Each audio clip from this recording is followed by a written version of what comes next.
माँ तो माँ होती है। हेलो माँ, मैं राजू बोल रहा हूँ। कैसी हो माँ? मैं ठीक हूँ बेटे। ये बताओ तुम और बहू दोनों कैसे हो? हम दोनों ठीक हैं माँ, आपकी बहुत याद आती है।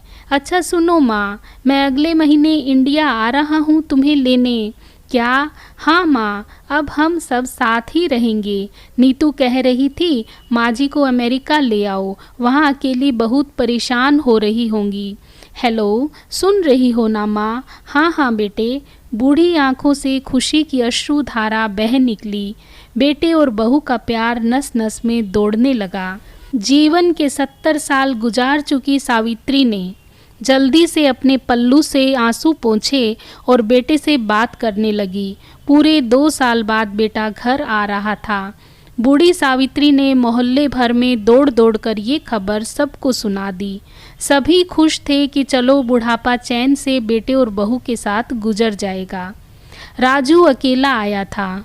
उसने कहा कि माँ हमें जल्दी ही वापस जाना है, इसलिए जो भी रुपया पैसा किसी से लेना है वो लेकर रख लो, और तब तक मैं किसी प्रॉपर्टी डीलर से मकान की बात करता हूँ। मकान?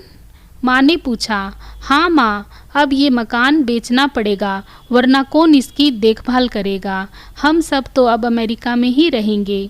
बूढ़ी आंखों ने मकान के कोने कोने को ऐसे निहारा जैसे किसी अबोध बच्चे को सहला रही हो। आनन फानन और औने पौने दाम में राजू ने मकान को बेच दिया।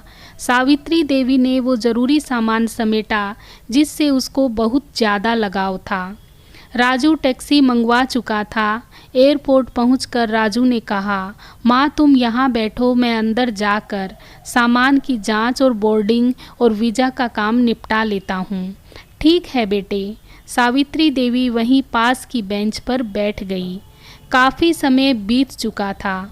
बाहर बैठी हुई सावित्री देवी बार बार उस दरवाजे की तरफ देख रही थी जिससे राजू गया था, लेकिन अभी तक बाहर नहीं आया। शायद अंदर बहुत भीड़ होगी, सोचकर बूढ़ी आंखें फिर से टकटकी लगाए देखने लगती। अंधेरा हो चुका था। एयरपोर्ट के बाहर गहमा गहमी कम हो चुकी थी। माँ जी किससे मिलना है?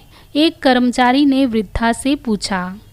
मेरा बेटा अंदर गया था टिकट लेने, वो मुझे अमेरिका लेकर जा रहा है, सावित्री देवी ने घबरा कर कहा। लेकिन अंदर तो कोई पैसेंजर नहीं है। अमेरिका जाने वाली फ़्लाइट तो दोपहर में ही चली गई। क्या नाम था आपके बेटे का? कर्मचारी ने सवाल किया। राजू। सावित्री के चेहरे पर चिंता की लकीरें उभर आई। कर्मचारी अंदर गया और कुछ देर बाद बाहर आकर बोला, माँ जी आपका बेटा राजू तो अमेरिका जाने वाली फ़्लाइट से कब का जा चुका। क्या? वृद्धा की आंखों से आंसुओं का सैलाब फूट पड़ा। बूढ़ी माँ का रोम रोम कांप उठा। किसी तरह घर वापस पहुँची जो अब बिक चुका था।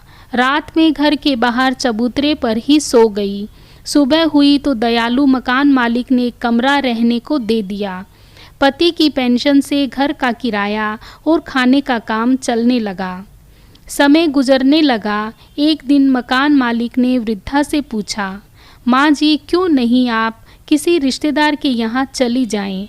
अब आपकी उम्र भी बहुत हो गई, अकेली कब तक रह पाएंगी? हाँ चली तो जाऊं, लेकिन कल को मेरा बेटा आया तो यहाँ फिर कौन उसका ख्याल रखेगा? इसीलिए दोस्तों, किसी ने सच ही कहा है, माँ तो माँ होती है। इसलिए कभी भी अपने माता पिता का दिल नहीं दुखाना चाहिए। दोस्तों, आपको आज का वीडियो कैसा लगा कमेंट बॉक्स में लिखकर ज़रूर बताइए। यदि वीडियो पसंद आया हो तो लाइक और शेयर कर दीजिए। चैनल पर नए हैं तो प्लीज़ मेरे चैनल को सब्सक्राइब कर दीजिए और बेल आइकन प्रेस करना भी ना भूलें, ताकि आने वाली सारी वीडियोज़ की नोटिफिकेशन आपको मिलती रहे। धन्यवाद।